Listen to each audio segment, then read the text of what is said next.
Seriously Sinister discusses true petty crimes that may be disturbing to some. Or it could be easy listening to all of you psychopaths out there. Names and places have been changed to protect the hosts legally. Listener discretion is not advised.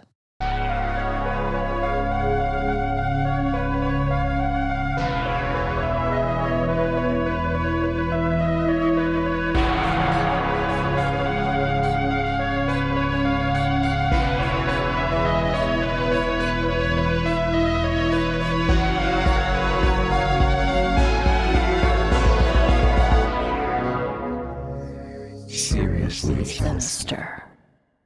Welcome to Seriously Sinister, when you bite into a fresh chocolate chip cookie and realize it's raisin. Oh. This is Trevin. And I am Amanda. That's disgraceful, Trevin. Yeah, that is one of the biggest tragedies of my childhood is anytime you would go and say cookie and it's a chewy ass raisin. I really hope that our show isn't a childhood tragedy for somebody. Well, there are a lot of childhood tragedies in our stories, but hopefully the act of listening to us is not a childhood tragedy. Oh my God. So what is your dreadful dilemma this week, my friend? So my dreadful dilemma this week, I just want to sit down and have a little talk about a social media app. I don't know if you've heard of it. I don't know if our listeners have ever heard of it. It goes by the name of TikTok. Oh, lordy lord. Now, I know what you're thinking. I'm going to make a dreadful dilemma about TikTok. It's obviously going to be that I'm obsessed with it and I can't stop watching it, because that seems to be everybody's dilemma these days. Uh-huh. But it is not. As you know, I'm a freshly 32-year-old man. And I don't want to be like my more conservative forefathers who fought change and didn't want to get with the times. Right. We did create a TikTok account a little while back and hardly touched the damn thing until just recently. Yeah. But I will say that it intimidates the shit out of me. Yeah. I am a very technologically minded guy. I know how to do stuff with computers, but TikTok, it does scare me. And also, it's a certain type of humor sometimes and just a type of entertainment that I don't always get. Mm-hmm. I hope that I'm not disconnecting myself from my listeners You're here. aging yourself. I know a lot of people like TikToks. But yeah. My main thing here about TikTok is I just want to let any of you listeners out there who make your own TikToks that I see you. And I think you are an artsy and creative person. Mm-hmm. Because to me, I do not find TikTok to be user-friendly at all. I don't like the act of making them. I feel like I need more options or have more buttons available for me to know what to do with what. Yeah. And some of you people out there who will set the timer and, do a time lapse of you cleaning a room for an hour and then playing it on fast forward for 10 seconds or whatever, you go and you put in the legwork to say, my hour worth of effort is worth this 10 seconds of enjoyment. Yeah. And I just want you to know that coming from a creative industry, I went to school for audio, there is a lot of stuff that they taught us that, it's good to go the long way around, or it's good to, do like the pure way of doing things. Like, don't get just a sample of claps, go get in front of a microphone and record yourself clapping and get some, get the real... create your own stuff. Yeah, you're really going out of your way to do it the right way. And even when I go to record songs sometimes, I'll just be like, meh, I don't want to go set up an amp and record the guitar like this. I'm just going to plug it directly in and I'm going to try to do a bunch of effects to make it sound as real as possible instead of just getting out the mic and doing the hard thing. Yeah. But the amount of time that some of these people put into editing a TikTok and getting those transitions perfectly and just all of that stuff, I'm telling you, you don't have to just keep yourself to just this app. You actually have great ideas and you have a creative way of expressing yourself, and you could easily take that if you feel passionate enough about that and you're not just doing it to have people say, oh, you are funny or whatever. You could take that and you could go direct a movie or something. Yeah. You could do that. There's no reason to just limit yourself to TikTok because you're not lazy at all. As much as it seems like it's just kind of a weird fad that I don't get, it's a very good creative output for people. Oh, yeah. And I do like that people are doing something constructive, even though it does come out in the form of a app that just makes people mindlessly scroll for hours and lose their life, not realizing what they're doing. The act of creating that stuff is no joke. No, it's not. I recently did a TikTok where I kind of like recapped one of our petty crime stories and I used news articles to go behind myself. And I was just like, dang, there's like a lot to this. I had to write out a script to it. I had to find all the screenshots for the backgrounds. I had to sit in a certain way to make the background show up good.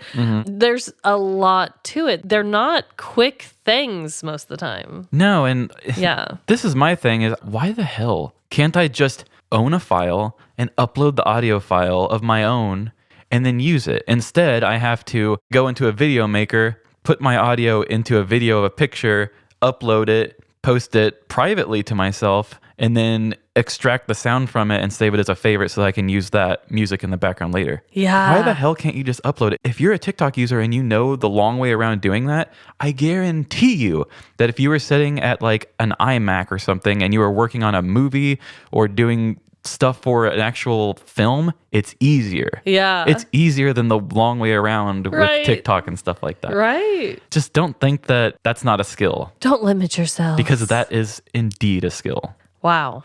Well, preach, brother. And I'm jealous of all of you that can do it. Oh my God, I love it. We'll get there one day, Trevin. I do too also have a dreadful dilemma. So I don't know why this is so dreadful to me or why it's slightly embarrassing to me, but I've been having, some pregnancy cravings.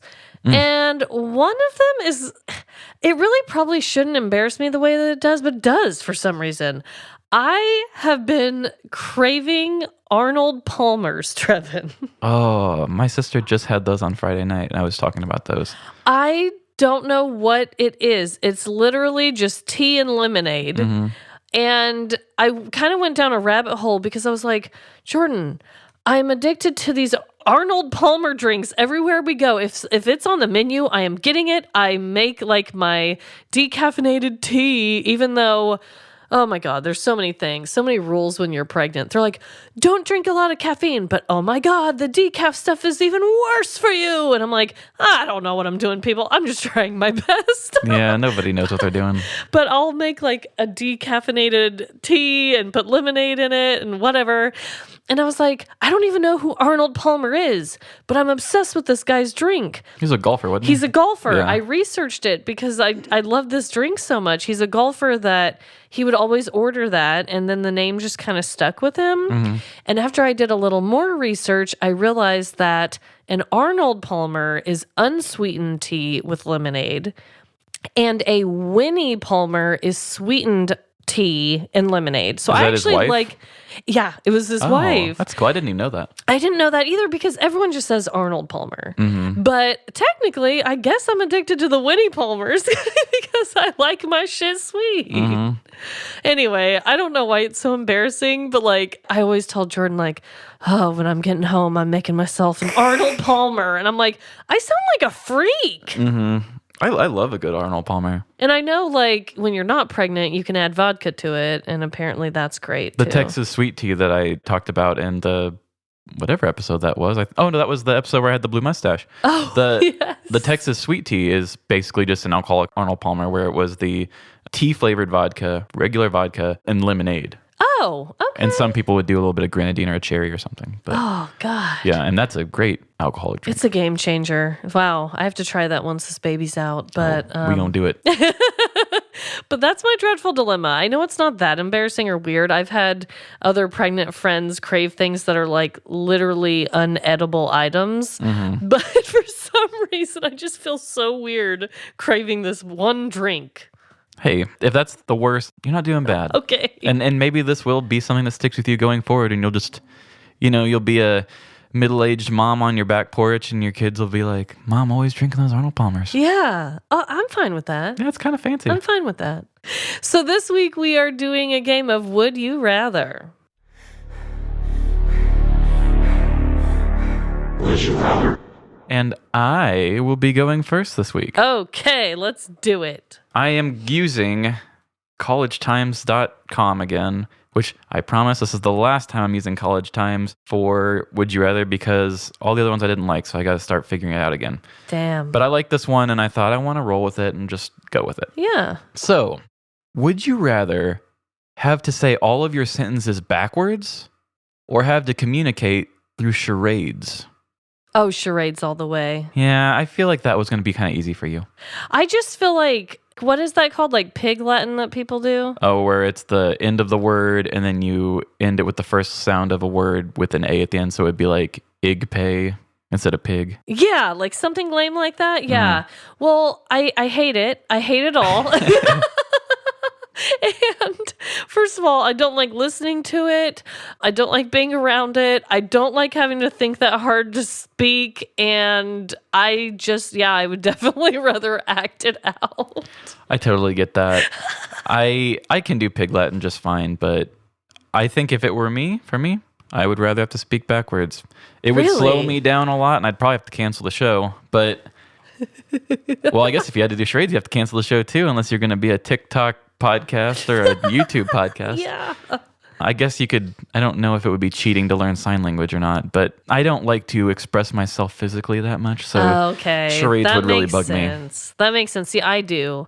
I would act out anything. That would be actually kind of fun, temporarily. If I had to do it for the rest of my life, like you're saying, I would hate it. Technically, the would you rather was for a week, but I just kind of left it hanging as would you rather. But okay. But yeah, if it, for a week or whatever, I'd. Well, both sound like people would hate you afterwards, but anyway. Wow. So I have a would you rather. It's kind of a terrifying situation. Either option you choose.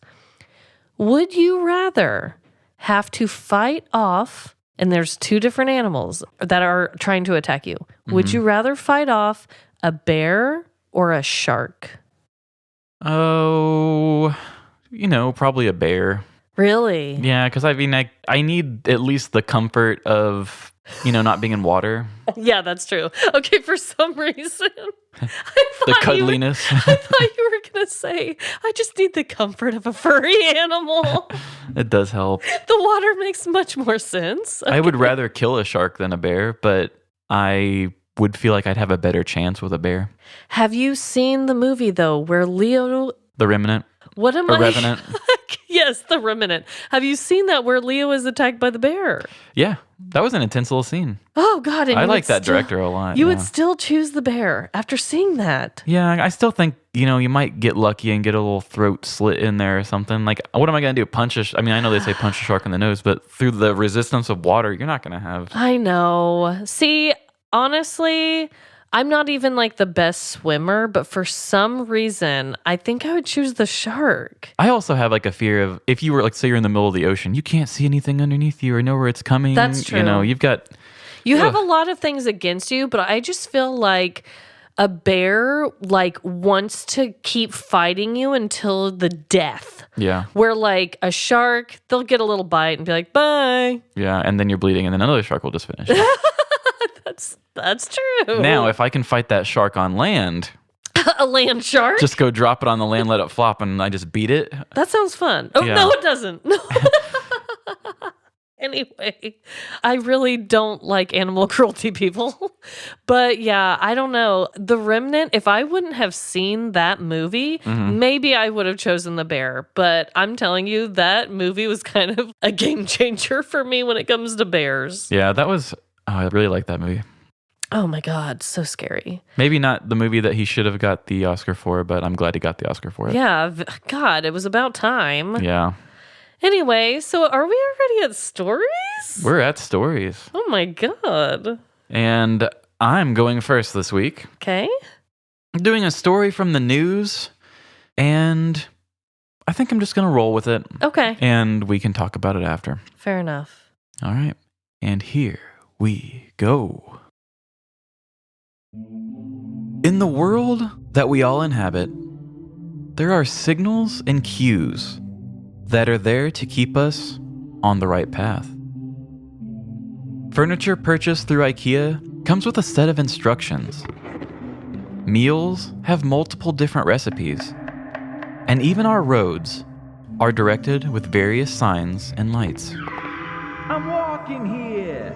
These directions are provided to help you have a better experience, and sometimes even keep you from dying. It's fairly obvious, if you spend any time observing human behavior, that we should never be left to our own devices. Ignore a recipe, and you may have a cake that doesn't rise. Happy birthday to me. Or act oblivious to road signs and find yourself in a wreck. Some of these are simply recommendations, and others are rules with extreme consequences. But one thing is for certain: they are pivotal for the survival of our species. Without these proposals, our society would descend into a state of chaos. We would live in a world full of people eating foods way past expiration, citizens slipping on unmarked wet floors, and open flames next to gas pumps. It would be a world of sheer madness. Fortunately, though, we have these signs in place. Thanks to companies like OSHA, the Department of Transportation, and the FDA, our world is littered with instructions. As long as you have a first grade reading level, or have a basic understanding of what symbols stand for, you should be able to navigate humanity. This is usually the part in my stories where I explain how I've struggled with the subject at hand. I've racked my brain and paced around for hours, but I can't think of one moment in my past where I didn't follow directions. I am a flawless being who always makes the correct decision. If there has ever been a time where I didn't obey a public recommendation, my way was actually better. Therefore, it was not memorable. The story I will be presenting is about a man who does not have the same adherence to the rules as I do.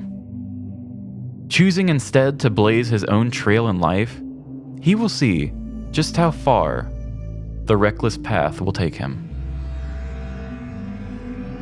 James was a 28-year-old man living in Abingdon, Oxfordshire, in the UK. His life was one big financial struggle after another. Keeping up with rent was hard enough in this economy, but James had one other vice that kept his wallet empty: drugs. A lot of times, James could not decide which he would be spending his money on. Sure, the rent was due each month, but his appetite for drugs came just as regularly. I could really go for some drugs right now. He was in a bad way. Mr. Charles, James's landlord, would leave notices on the door harassing him about paying rent, while drug dealer Jerry would send his goons to spray paint things like "Where's my money?" and "Ass butt" on Jerry's car. That'll show them. The signs were too obvious to ignore. But for James, it was easy to keep looking forward and disregard the evidence piling up. And so they continued. James blissfully went about his life, while both his landlord and drug dealer continued getting more and more angry. That was until one day when Jerry's goons kicked open his door. "Where's Jerry's money?" the goon yelled, as he chased James down and held a knife to him. "I don't have it. I'm in the process of trying to get a new job," James squealed. "How do you suggest I pay him back if I'm unemployed?" Pointing the knife at James, the goon said, "You have 24 hours to get Jerry his money, or I'm going to come back here and break both your legs." As the goon slowly began to walk out of the apartment, he reached into his pocket and pulled out a toy gun. "Here," the goon said, as he tossed the gun at James. "If you can't get the money, there's always robbery." James was stressed out beyond belief.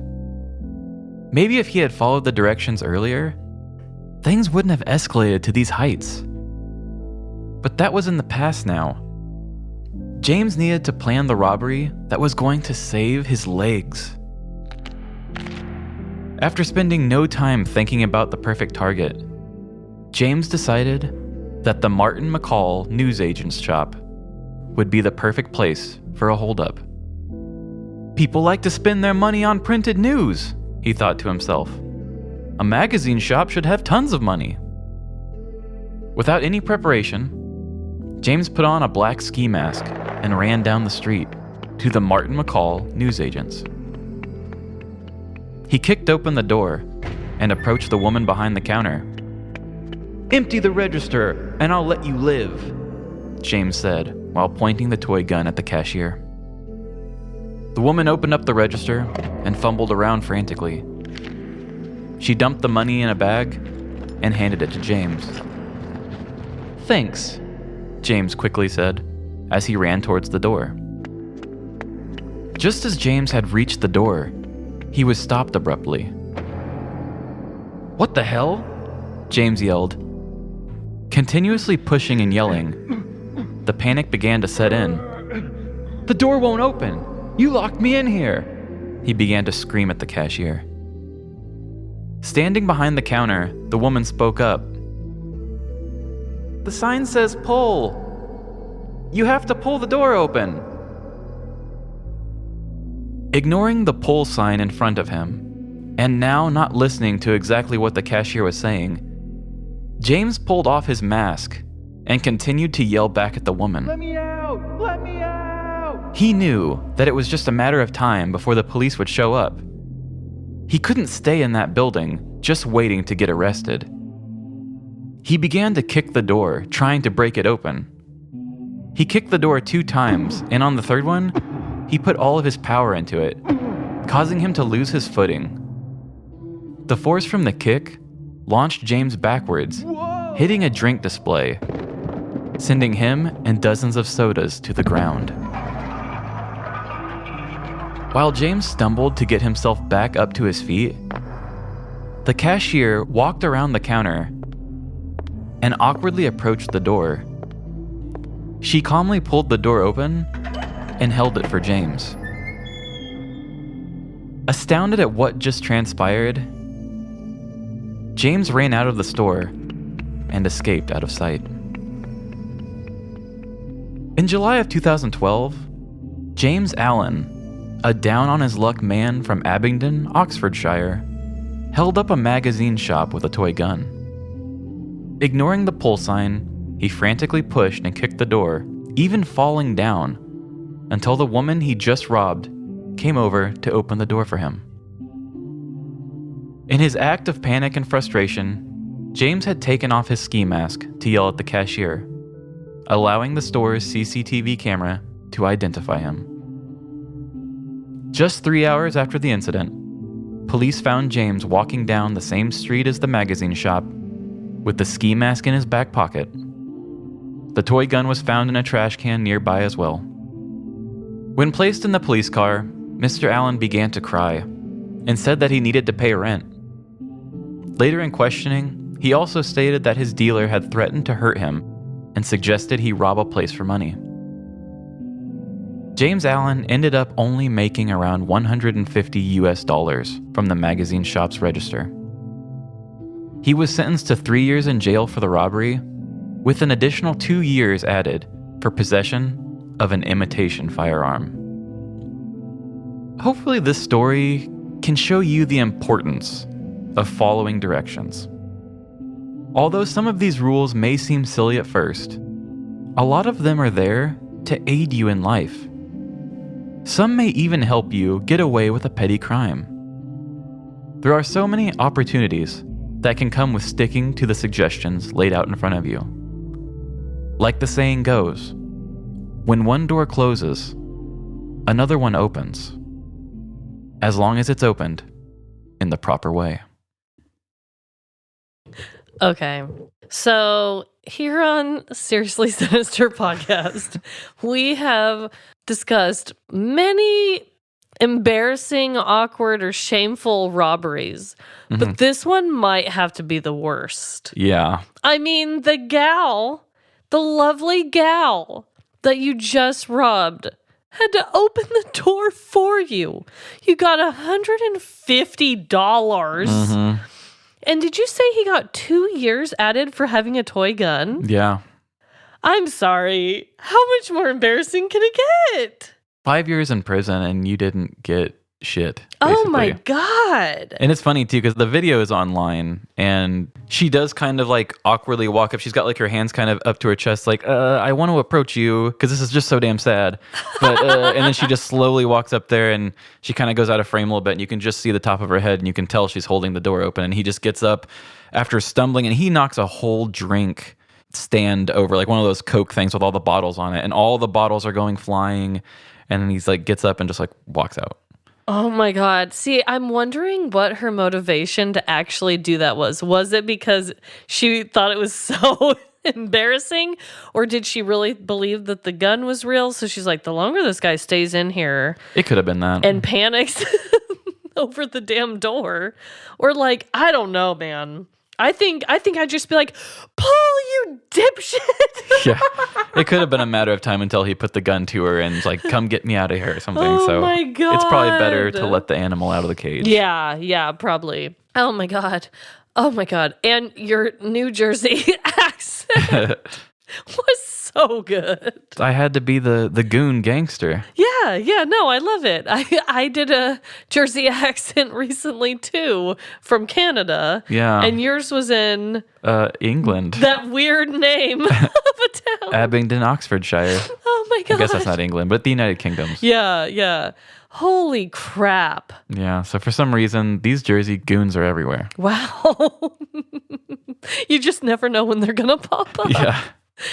Well, that was amazing. I just, honestly, I'm like, the secondhand embarrassment for this guy that I'm feeling, usually I don't really feel secondhand embarrassment. Like, I'll just kind of laugh, but I'm just like cringing in my own skin thinking about this. There's a show called I Think You Should Leave, I think is what it's called. It's a Netflix show. It's very alternative comedy. And he does like all these stupid ass skits. I have to show you this skit. But it's a scene like that where this guy, the show is so cringy. If you don't like to cringe or if you think cringing makes you feel good, this show is perfect. But he like has this talk with a guy, I think it's like a job interview. And he goes to leave and he goes to pull on the door. And he's like, And he looks at the guy weird and he's like, oh no, it's a push. You can just push and leave. And he's like, no, it's a pull. I know it. And he's like, no, it's a push. It's my office. I know. And he's like, no, it's a pull. And so he just sits there and you just see the guy pulling super hard. And he looks him dead in the eyes while like sweating and like pulling on the door until eventually you can hear the door start to bend and break. And he pulls it open and he goes, see? And then he just like walks out the He door. did not get that job.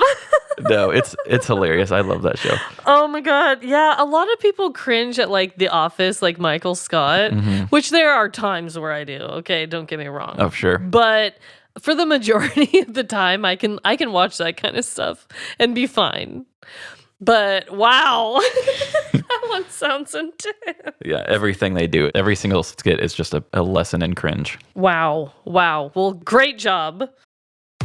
This episode is brought to you by Starbucks. That is fire. Whoa, that's good. This might be the drink of the summer. Okay, I like this one too. I'm rocking with it. Okay. Try it for yourself. Starbucks Refreshers Concentrates are coming home. Find them in the coffee aisle and make it yours. Need a laptop that's built to perform and designed to last all day? Select Windows 11 PCs starting at $499.99 are now at Best Buy. Learn more at bestbuy.com. Best Buy. Imagine that. I guess it's on to my story now. It is. Okay, so I actually have a special story from the news this week. Special. It is special because all of you listening out there could still help solve the case. Oh, an interactive one. People like crime things where they feel like they can help out, be the sleuth or something. Exactly. So here we go. Attention to all our doomed crew internet sleuths. Do you find yourself staying up all night scrolling through message boards about unsolved crimes?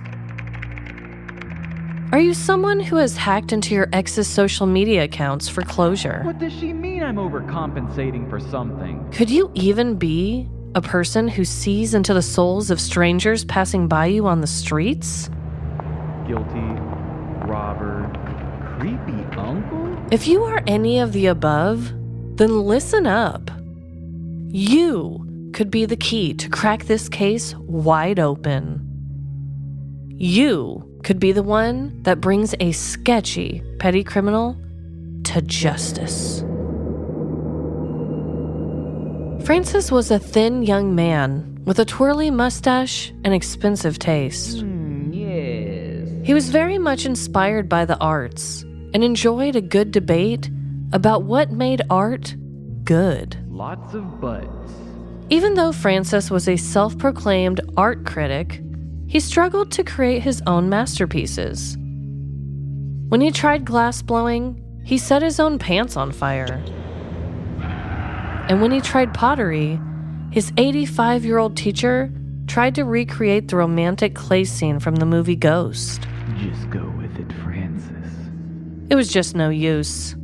He almost gave up on art altogether, until one of his friends looked through his sketchbook. What do we have here? Francis tried to grab it from his friend, embarrassed that his portraits of people always turned out looking like cartoons. But his friend let out a gasp of excitement when she looked inside. "You should totally become a caricature artist," she exclaimed. Francis pondered the idea. He did enjoy being called an artist, and he loved pointing out others' flaws. This really could be a great idea.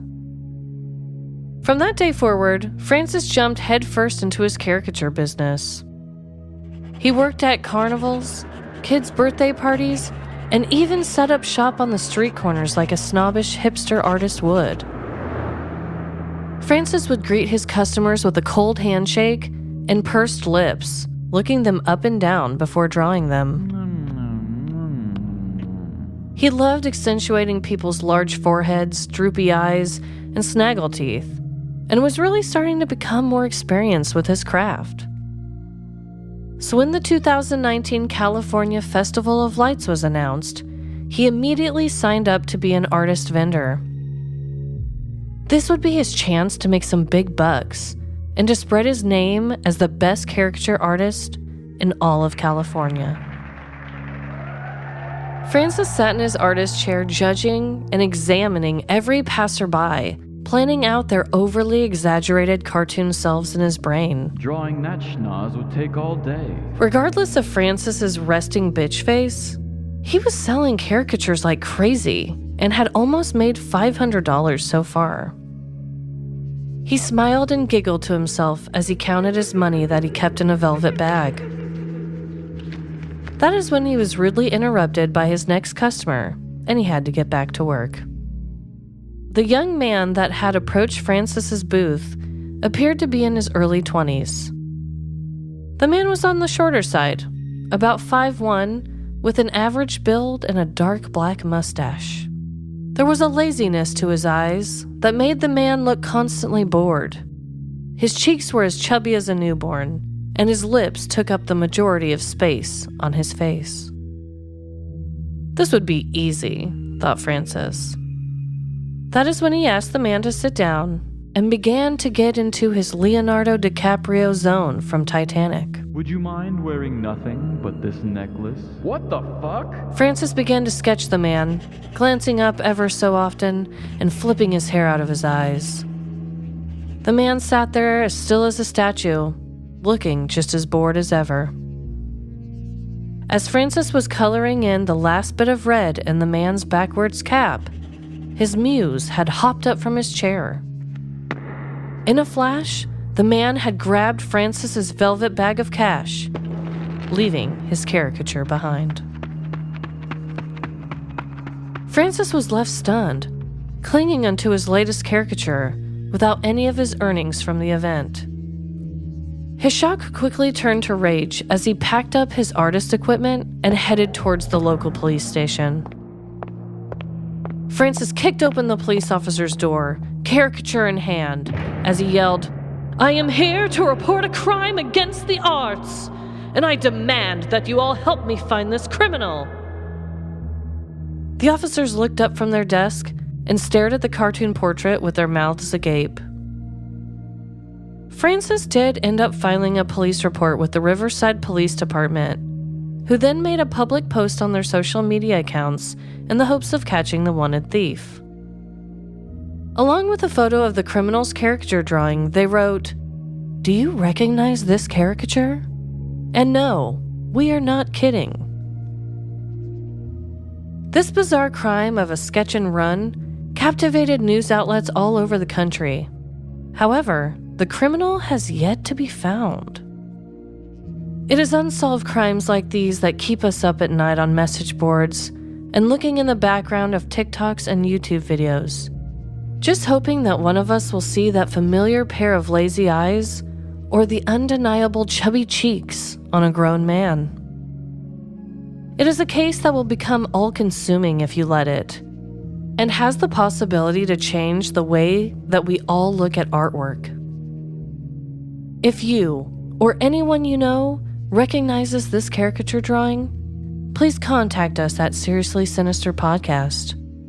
Or, I guess you could also reach out to the Riverside Police Department, who are the ones actually leading this investigation. Yeah, I think we could use the get on that, though, so you could bring it to us, and then we could go to the police. Yeah. Like, you can totally bring it to us first. It's okay. It's a very corporate thing. Give it to us, we'll take the credit. But it's all for a good cause. I have to show you this caricature real quick. Yeah, I'm just picturing like this stupid dude, like those weird caricatures where the guy has a big head and he's driving a little car and has like a propeller hat on or something, like really cheesy. Okay, this is the drawing. Here we go. That's sillier than I thought it was going to be. Do you understand why I said he had lazy eyes? Yeah. And big chubby cheeks. Yeah, I like that wording choice. His eyes had a certain laziness to them. As soon as I saw him, I was like, this guy looks bored AF. I've never seen eyes so lazy in my life. What a silly choice, like to actually sit down and get sketched and then steal He from got him. fully sketched. He looks like, I don't know, that almost looks like a work shirt. Yeah. And just the fact that that was the only thing that the police station had to go off of, like, do you know this man? And it's like this goofy ass caricature. And they even had to explain on the post, like, you know, his facial features may have been distorted. This is indeed a caricature. Like, they had to like spell it out for people. Wow. And yeah, he's yet to be found. This happened in 2019, so it is a few years old.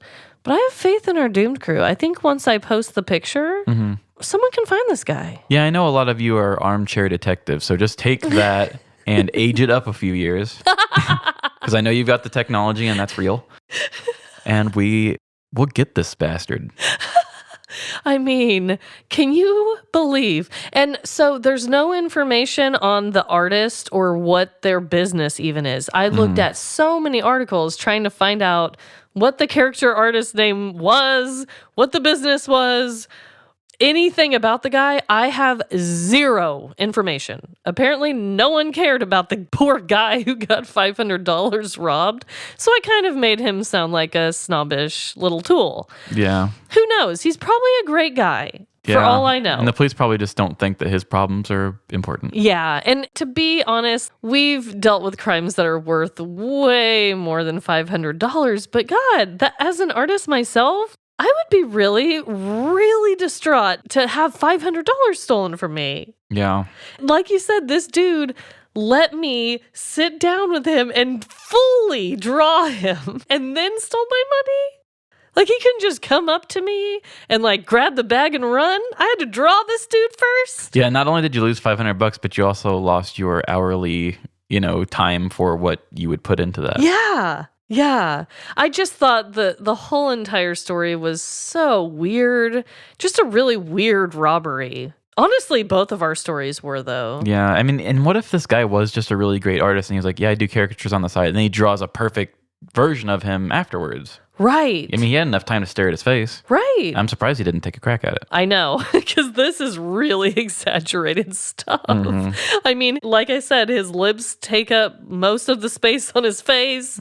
And it's like, there's no wonder he hasn't been caught from just this drawing. And you know the most fucked up thing about it all? What? Is even though he did leave that behind, he probably saw that in the news and like right-click saved as and still kept his caricature of himself. You're so right. He got it for free. He totally clicked save as. He printed it. He has it framed on his bedroom wall. He might have put it on a nightshirt. Oh my God. This man, the gall. I knew you were going to say the gall. You're so freaking right. I mean, I would never do this, but if I did do it, I'd still want the caricature. I mean, he obviously sat through the whole thing. Yeah. Oh my God. Wow. Well, the main connections I can think of are both kind of weird and obnoxious robberies that really weren't for that much money. Yeah, low stakes. Slightly embarrassing. I mean, yours is extremely embarrassing. Yeah. My guy, at least, I mean, it's kind of a goofy drawing of him, but is it really that embarrassing? I don't know for him. What if he really did look exactly like that and it just wasn't exaggerated? What if one of our listeners is like, that's my brother? I know those baby cheeks anywhere. It's kind of like in the, I think it was Scary Movie 3. So they're doing the spoof of The Ring, how after anybody watches the video, in their pictures, their faces are distorted and like twisted. Oh, yeah. And they're at the funeral of one of the girls who died from the girl coming out of the TV. Yes. And they're like going through the photos and like, oh my God, what happened to this person? And it's a person with the distorted face. And like, oh, that's just Ted over there. And there's a guy with a huge deformed like squiggle face. That is indeed Scary Movie 3. Yes. One of my favorites of all time. Oh my God. Oh wow. Yeah. It's yeah, I would if I was walking down the street and I saw this guy looking exactly like this, I'd probably pee my pants. Yeah. You probably would. Especially now. Especially right now. Oh my God, Trevin. Well, what a good time. What a nice one. So guys, gear up.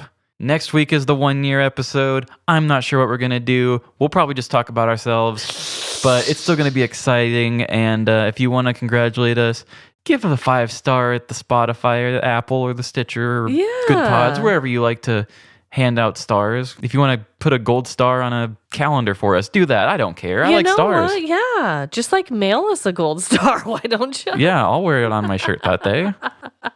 I love a good star. Yeah. Oh, actually, before we head out, I did kind of want to read a really sweet message from a new listener to us. Oh, yes. This one warmed my heart. I know. So, shout out to Vineyard Warrior on Instagram because she just sent us the sweetest message the other day, and I was like, oh my freaking God. So she said, hello there. I am a big podcast fan, and being out in the vineyard gives me almost unlimited listening time. I get to listen a lot. I jumped in and started listening from episode 1 last Saturday and have made it to episode 31 in under a week. Oh, Definitely. that's so nice. I'm so sorry if you're annoyed with us yet. But then she goes on to say, definitely a binge-worthy show. I love every bit of it. I really enjoy what you two are doing. Keep up the amazing work. You have a new listener for life. Also, I've been sharing with as many people as I can. Thank you for your time.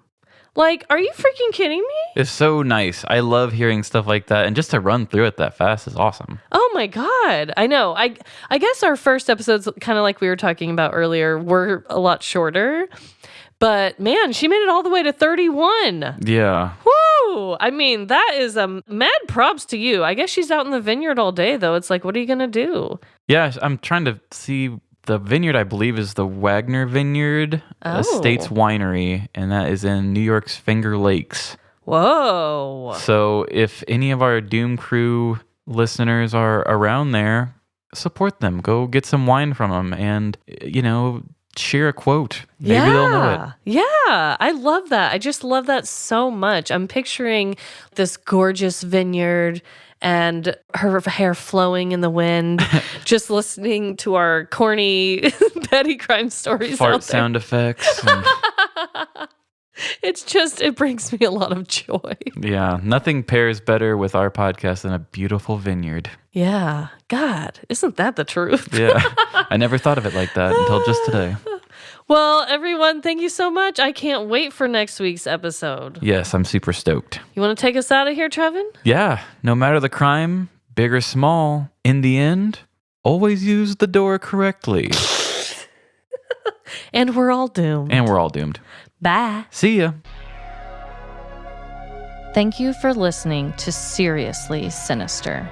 If you have a true petty crime story to share, please email us at seriouslysinisterpodcast@gmail.com or send us a Facebook message. If you would like to support our show, please subscribe and leave us a 5-star review. Also, tell your friends about this podcast. Follow us on Facebook and Instagram at Seriously Sinister Podcast. And on Twitter at SeriouslySinPod. Shout out to Trevin for writing all of the original music you hear and for producing our show. Follow him and his music at Fiesta Maiden on SoundCloud, Spotify, and Facebook. And credit to Miranda Lucas for our awesome logo. You can find her on Instagram at MirandaLucas26. All stories are written by myself and Trevin, and all stories are based on actual, true petty crimes.